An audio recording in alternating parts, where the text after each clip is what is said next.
Өдөгч та бүхэнд оройн амар амгалан айлтгая. Чухлын шударгаар шуурхай өргөнөөрэй өргөл цаг мэдээллийн хөтөлбөрийн 21 цагийн мэдээ эхэлж байна. Энэ өдөр болж өнгөрсөн үйл явдлын мэдээллийг чухлын шударгаар шуурхай өргөнэ. Өдөгч та бүхэн анхаарлаа хандуулна.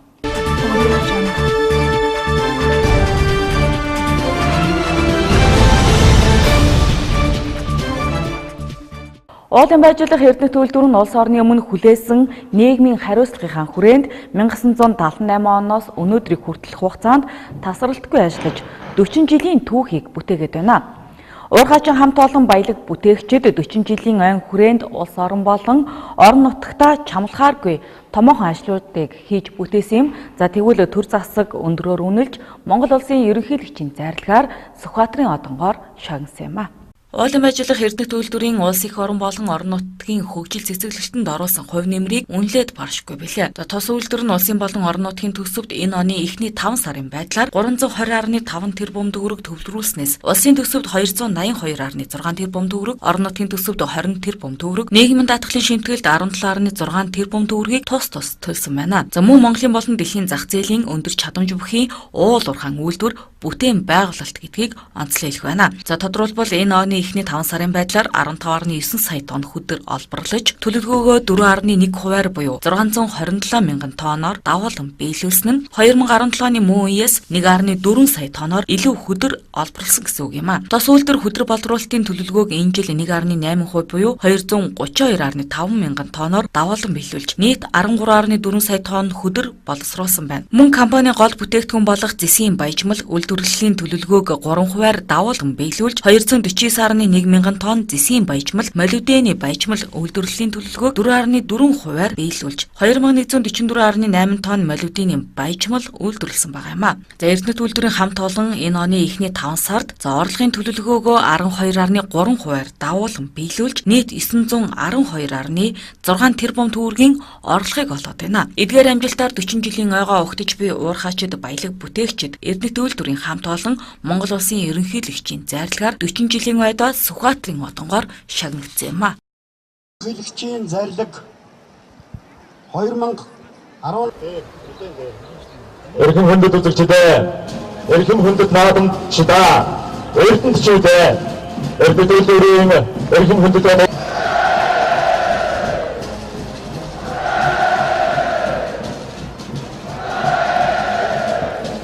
баярын мэндийг хүргэе. Монгол Улсын найр. За өнөөдрийн байдлаар улс орон нутгийнхаа төсөвт 321 тэрбум төгрөг төвлөрүүллээ.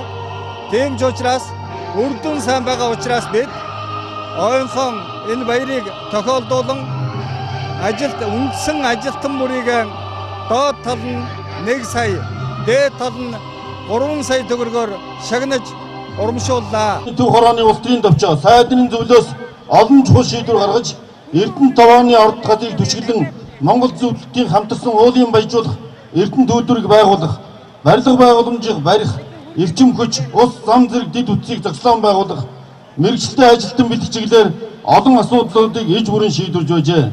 Эдгээр түүхэн шийдвэрүүдийн үр дүнд 20 дугаар зууны мандаа бүтээн байгуулалт болсон эрдэнэ төлөвлөр Эрдэнэт хот байгуулагдаж, эдгүүгээ Аз төвдөө томоохон дозогдох дэлхийд данслагдсан үйлдвэр болсон байна. За энэ бол эрдэнэчүүд, эрдэнэтийн уурхайчид бидэнд асар их урам зориг хайрлаа, эрч хүч өглөө. Тэгээд энэ төр засгийнхаа хайр халамжийг, энэ үнэлгээ хүндэтгэлийг эрдэнэтийн уурхайчид бид бүрэн дүүрэн дааж цаашдаа эрдэнэт үйлдвэрээ хөгжүүлэх, улам олон жил ажиллуулах, төв болон орон нутгийнхаа төсөвд илүү их нэмэр хандив болох ажлын байдлыг олшруулахын төлөө уурхайчид хамт олонныхоо нийгмийн асуудлыг өндөр дэнд хэмжээнд шийдэхийн төлөө уурхайчид бид улам эрчтэй хүчтэй хичээж ажиллах болно. Үйлдвэрийн хувьд бол анх 4 сая тонн хөдөр боловсруулах хүчин чадалтай байжгаад одоо 32 сая тонн хүрэх одоо зорилгодоо хүрэхээр ингэж амжилттай сайн ажиллаж байна. Энэ бол монголчуудын одоо техникийн хувьд, инженерингийн хувьд бол том амжилт гэж үзэж болно. Дэлхийн хэмжээний 32 сая тонн хөдөр боловсруулдаг үйлдвэртэй болж байгаа. Эрдэнэ төлөвлөрийн хамт олон ойн баярын жилийн огтон чөлөөт бүхийн улсын аврах шалруулах тэмцээнийг зохион байгуулж, дэлхийн болон олон улсын чансааны 25 байгууллагын 300 гаруй тамирчид тус тэмцээнд оролцсон юм а. Мөн Эрдэнэ төлөвлөрт дулааны цахилгаан станцынхаа хүчин чадлыг 45 мегаваттаар нэмэгдүүлж, эрчим хүчний хэрэглэгчээс үйлдвэрлэгч рүү шилжиж чадсан нь түүхэн амжилт олж чадсан юм а.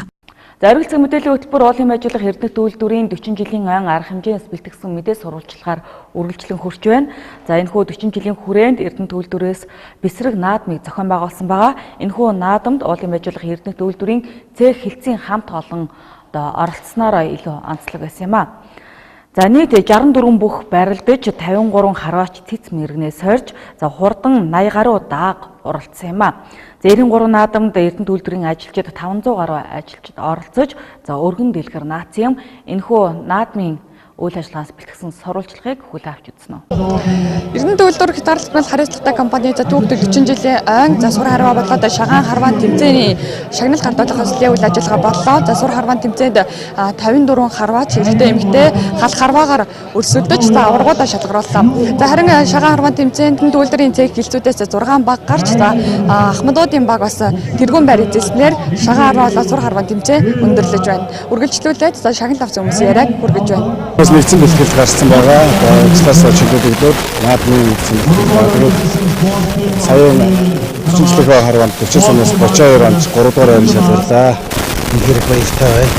Эрдэнэ төлөвлөрийнхөө нийт ажилчдаа цааш тэр ажил өндөр ажилласан юуны бас өдрийн дуугаа уулын хэсэг өдрөөлөө нийт авааштай баярын үргэлж ажиллаж. Нийт 40 сум тавьсан. Тэгээд 40 сумнаас 32 онж 1-р байр эзэлсэн.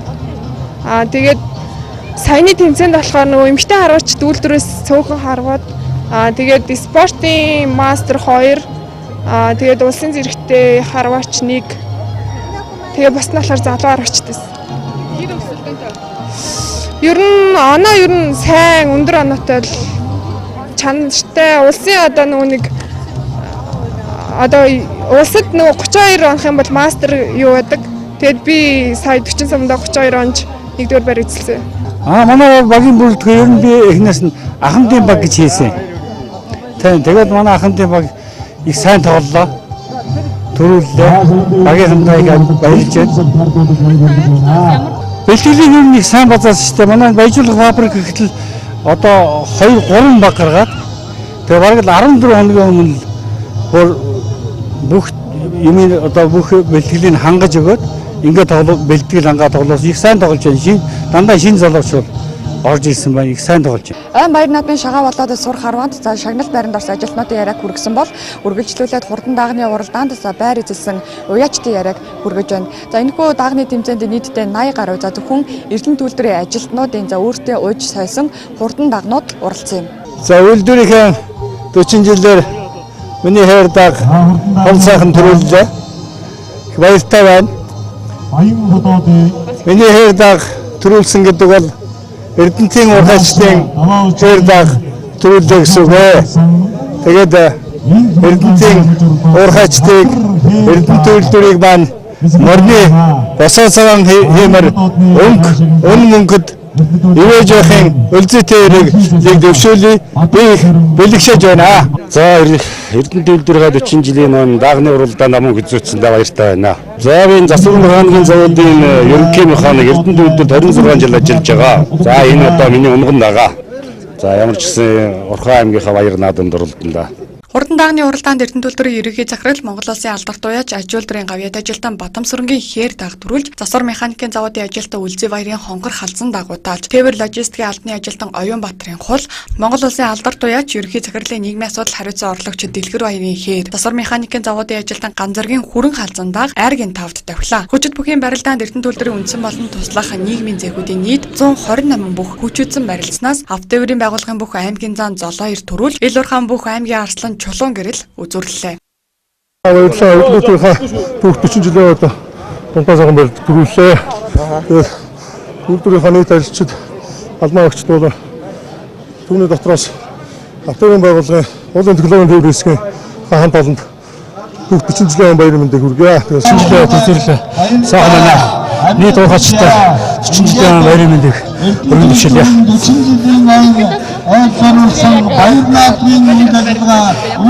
Тэгээд хоёр мөрө барилгыг сайн мэддэг. Ийхүү уурхачтай уйсан хүлгэн хурдан байж хүчит бөхчүүд бяртай эрхийн мэргэн харваачд цэцтэй ээж наадам жоолно баясгал 40 жилийн баяр наадам өндөрлөлөө. Өнөөдөр аймгийн иргэдийн төлөөлөгчдийн хурлын тэргүүлэгчид хурлдлаа. Энэ удаад аймгийн авто замын тээврийн дунд хугацааны бодлогын баримт бичгийг баталсан юм а. Зэнгистээр авто зогсоол нийтийн тээвэр, такси үйлчилгээ, дайвар үйлчилгээг сайжруулж, Зохот аймаг хоорондын зорчих тээврийн нэгдсэн авто вокзал ашиглалтанд оруулах зэрэг авто замын тээврийг цогцоор нь шийдвэрлэх боломжтой болж байна. 2018-аас 2021 оны хооронд авто замын тээврийн бодлогыг хэрэгжүүлснээр Орхон аймгийн нийтийн тээврийн болгон ачаа тээвэрт дэвшилт гарна. Бодлогын баримт бичгэнд тусгагдсанаар такси үйлчилгээг стандартын шаардлагад нийцүүлэхээр тусгасан. За харин хоёрын хөвшилд стандарт хангасан тээврийн хэрэгсэлтэй мэргэшсэн жолоочтой байх шаардлагатай. Мөн хамгийн гол ач холбогдол өгөх үр дүн нь Зохот аймаг хоорондын зорчих тээврийн нэгдсэн авто вокзал ашиглалтанд оруулах, түүний бүсийн ачаа тээврийн нэгдсэн логистик төвийг байгуулах боломжтой болно гэж мэргэжлийн байгууллагууд үзэж байна. За өмнө нь 3 удаа тэргүүлэгчдийн хурлаар орж буцаагдсан тус бодлогын баримт бичгийг ийхүү тэргүүлэгчид баталлаа. Энэ авто тээврийн бодлого гэдэг маань нэлээд цогцоор орж исэн бас таалагдж байна. Одоо энэ ачаа тээвэр, хүн тээвэр, тэмээ дайвар үргэлт. За дээрээс нь автобусны буудлууд, авто вокзал гэдэг бүх юм цогцоор шийдээд хүн гэдэг тал руугаа харсан юм цогц бодлого бол одоо гэдэг болж байгаа бол баяртай. Тэгэхээр зэрэг энэ дээр бид монополоос зугтаж энэ бодлогоо хурдтай хэрэгжүүлэхдээ таны өхөөсөө анхаарч ийлэрэй гэж хүсмээр байна. Энэ бодлогыг хэрэгжүүлснээр хувийн такси үйлчлэгэнд явж байгаа хүмүүс яах вэ?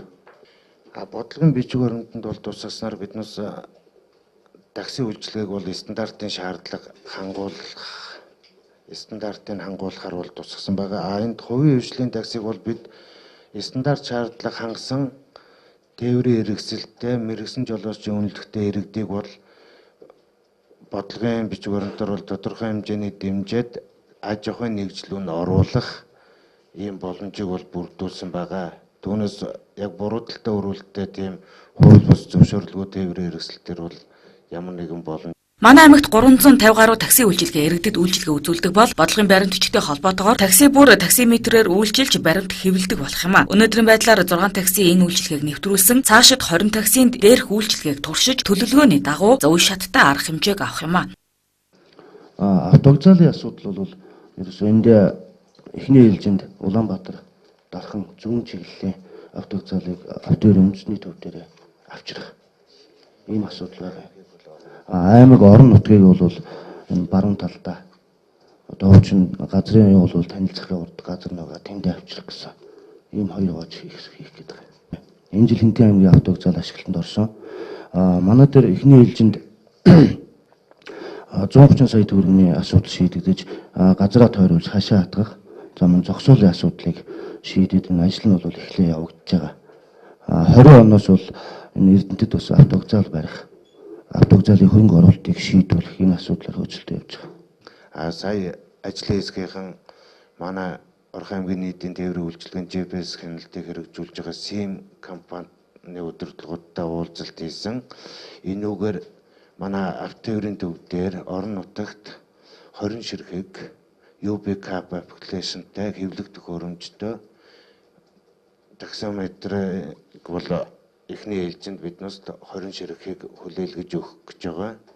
Энийг бол манай зүгээс тодорхой хэмжээний таксинуудад тавиад ингээд хэрэгжүүлээд үр дүнгийн үзсний дараа бол цаашлаад явах боломжтой юм байнамаа. Хөтөлбөр маань бол үндсэндээ 3 удаагаа хэлсэн гэдэг чинь ер нь бол альва ямиг төлөвлөөд бодлогын баримт бичиг боловсруулад нэг удаа бас буцаж болдгийг 2 3 дахь босч яах гэдэг ч одоо тэгээд манай тээврийн байгууллагын хүмүүс маань ер нь ямар төвшөнд ажиллаад байгаа юм бэ?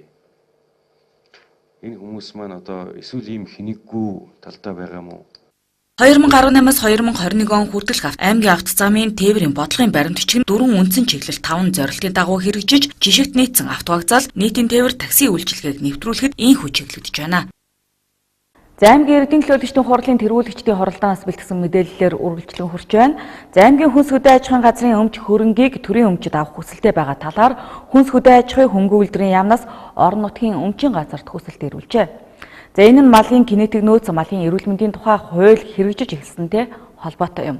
Орхон аймгийн хүнс хөдөө аж ахуйн газар мал эмнэлгийн үржлийн албатай болж 2 хуваагдах тул нэр дээрх өмч хөрөнгийг төрийн өмч рүү шилжүүлэх шаардлага бий болсон юм а. За манай улсын 12 аймагт хөдөө аж ахуйн газар мал эмнэлэг түүний өмч хөрөнгө орон нутгийн өмчөд байдаг байна. За өмчийн хувьд ихэнх нь лабораториуд юм а. За тэгвэл малын генетик нөөц, малын эрүүл мэндийн тухай хууль хэрэгжүүлж өмч хөрөнгө хуваарлалт хийхэд орон нутгийн өмчлөлттэй байх нь хүндрэл учруулдаг гинэ. За тиймээс аймгийн хөдөө аж ахуйн газрын 250 гаруй нэр төрлийн 609.7 сая төгрөгийн өмч хөрөнгийг төрийн өмчөд шилжүүлэх шаардлага тулгарсан аймгийн эрдэнэ төлөөлөгчдийн хурлын тэргүүлэгчдэд холбогдох албанаас танилцуулсан юм а. Энэ бол ажлын заашгүй шаардлагын малын генетикийн тухай хуулиар орон нутагт мал эмнэлгийн үржлийн алба байгуулахтай холбогдолтой гарч байгаа асуудал. За тэгвэл аймгийн эрдэнэ төлөөлөгчдийн хурлын тэргүүлэгчид орон нутгийн өмчийг төрийн өмчөд шилжүүлснээр орон нутагт үлдэцгүй. Мөн төрийн өмч рүү шилжүүлснээр эдийн засгийн бие даасан байдалд сүргээр нөлөөлнө. Хэрвээ төрийн өмчөд шилжүүлбэл тухайн салбарын сайдын багцаас санхүүжилт авах хэрэгтэй гэсэн байр суурийг илэрхийлж дэмжихээс татгалцсан юм а.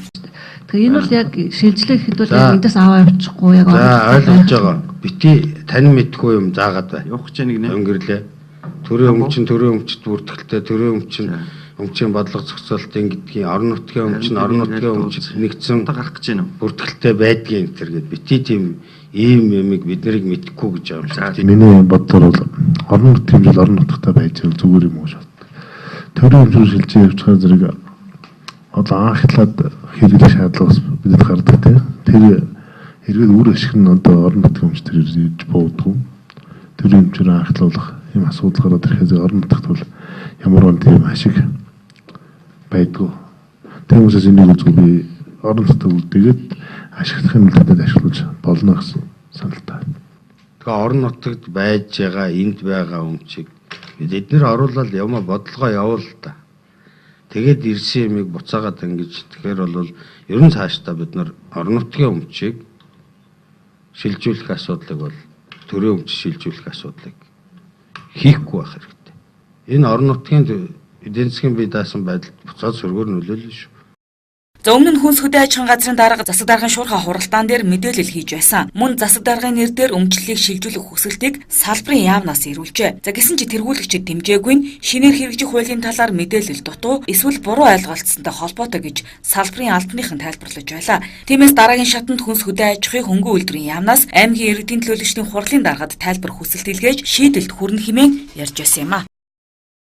Оргил цаг мэдээллийн хөтөлбөртөө хамттайгаа үзэгч та бүхэнд баярлалаа. Үргэлжлүүлэн дараагийн мэдээллийг хүлээн авч үзнэ. За хот доторх зам засрын ажил дуусч за хүлээлгэж өгөхөд бэлэн болоод байна. За гэсэн ч хүлээлгэж өгөхөөсөө урьдчилж буцаж, эвдэрч за чанаргүй чих тохиолдол цөөнгөө гарч байна. За энэ талаар сэтгүүлч ганц олмон мэдээлэл бэлтгэлээ. Оргил цаг мэдээллийн хөтөлбөр чухал мэдээгээр үргэлжлэн хүрч байна. За анхнаасаа зам засварын ажил чанаргүй хийгдснээс болоод жил болгон бид зам нөхөх ажлыг тодорхой хэмжээний хөрөнгө гаргаж санхүүжүүлж хийлэгдэг. За энэ жилийн тухайд гэхэд 1000 м квадрат одоо замын нөхөөсний ажил хийгдэх судалгаа бол гарсан байдаг.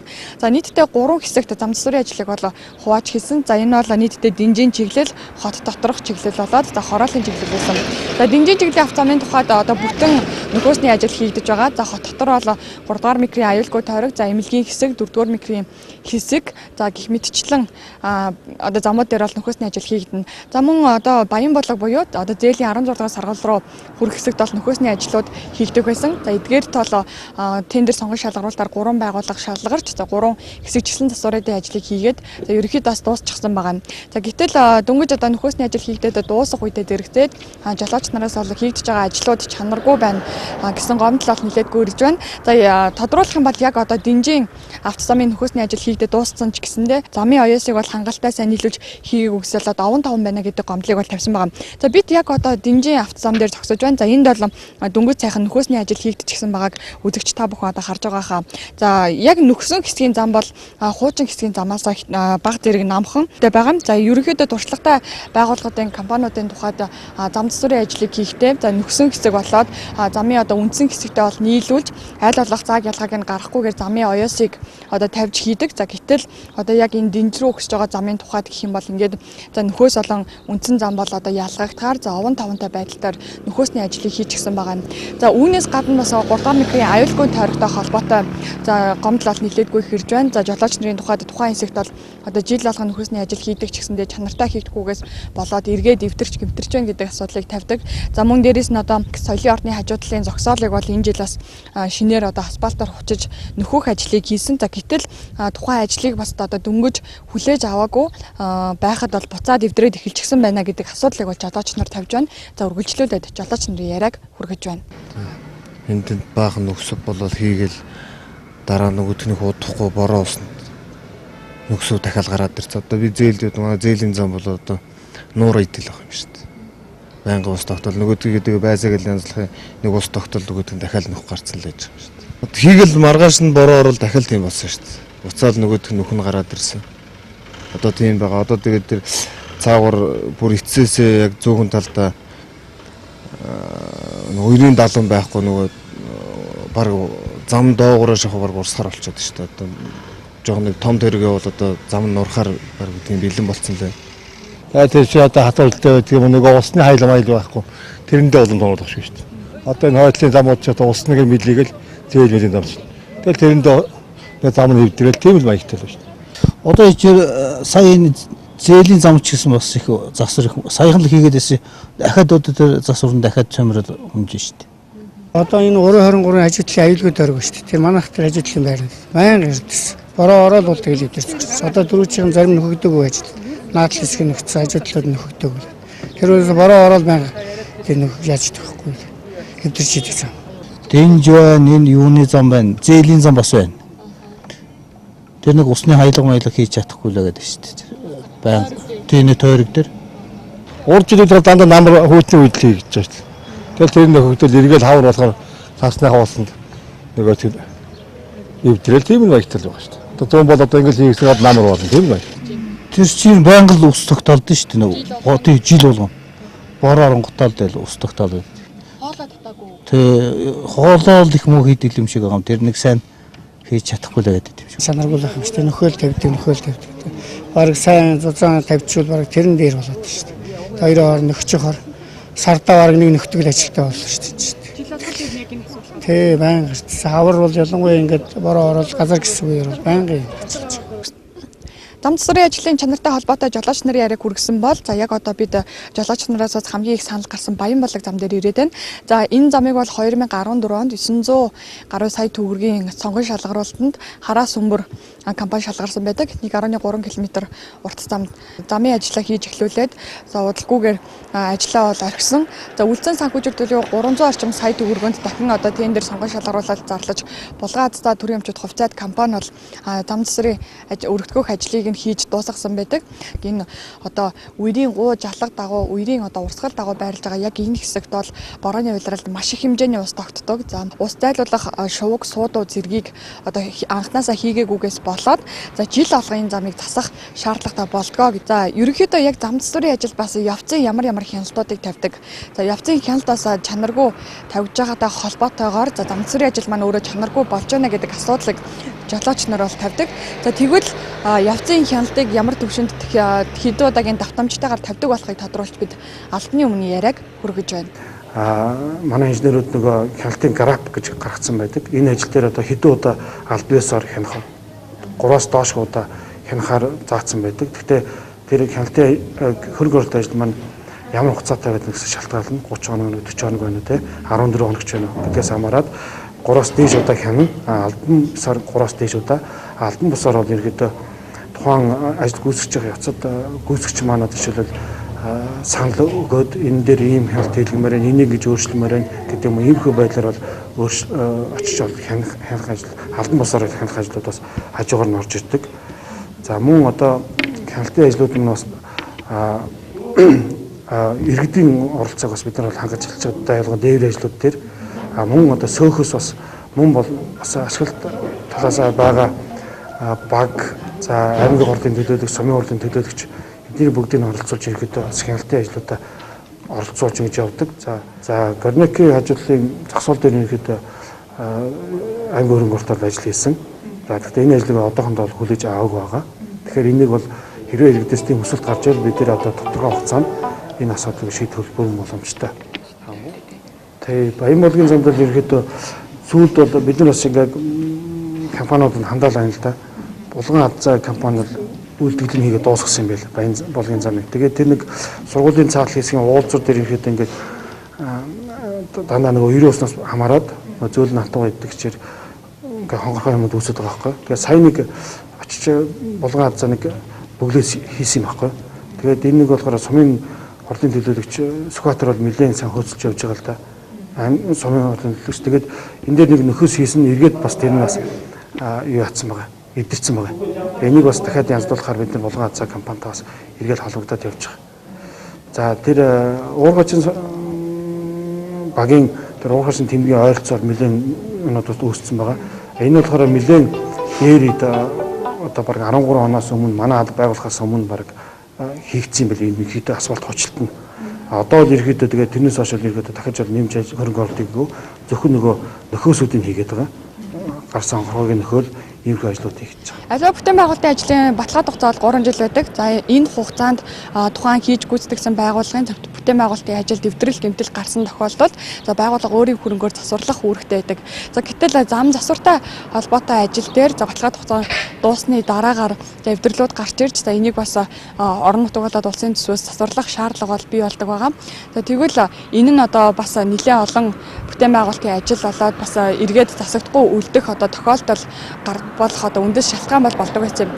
Тэгвэл шинээр батлагдсан гарч байгаа хууль дээр ялангуяа зам засварын бүтээн байгуулалтын ажил дээр 3 жил ба түүнээс дээш хугацаагаар тухайн байгууллага өөрөө хариуцна гэдэг зүйл залт орж байгаа гэдгийг бол албаны хүмүүс хэлж байна. За ингэснээр зам засварын ажил дээр хийж байгаа гүйцэтгэгч байгууллагууд бол илүү одоо хариуцлага нь өндөржиж илүү чанартай бүтээн байгуулалтын ажил хийлгэхэд бас тус төхөн болно гэдгийг холбогдох албаны хүмүүс хэлж байна.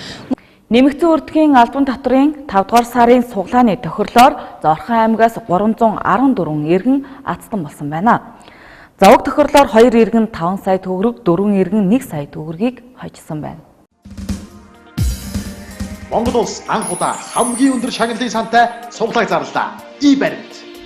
Нэмэгдсэн үрдгийн албан татврын 5 дугаар сарын суглааны тохирол 6 дугаар сарын 17-ны өдөр болсон.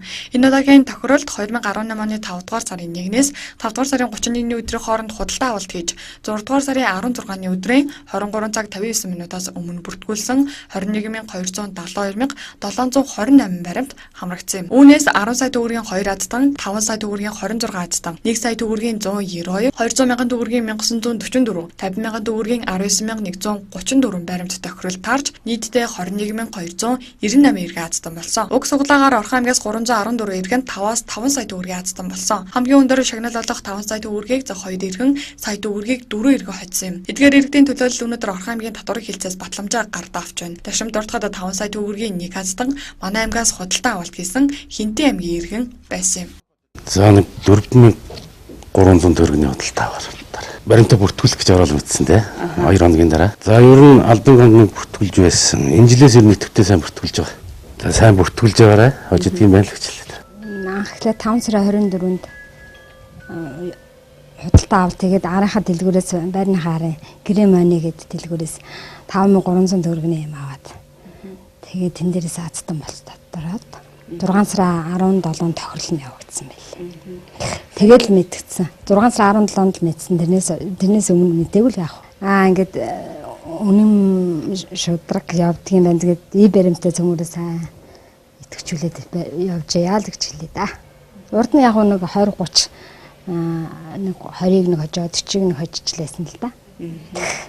Нэмэгдсэн үрдгийн албан татврын тухай хууль хэрэгжиж эхэлснээс хойш 2 жил хагас хугацаа өнгөрч байна. Энэ хугацаанд манай аймгаас 5,402 иргэн 273 сая төгрөгийг урамшууллын системээс авсан байна. Мөн Орхон аймгийн хувьд өнөөдрийн байдлаар 6,233 худалдаа үйлчилгээ аж ахуйн нэгж байгууллагууд баримт хэвлэж өгч байгаа бол улсын хэмжээнд томоохон төвлөрсөн зах бөөний төвүүдээс бусд нь буюу нийт үйлчилгээний байгууллагын 60% нь уг системд холбогдсон гэдгийг хэлж байна. Мөн аж ахуйн нэгж байгууллага эрүүлээгүй болон үнийн дүн зөрүүтэй зэрэг иргэдээс үл шалтгаалan баримт бүртгүүлэгтэй холбоотой зарим алдаанууд гардаг.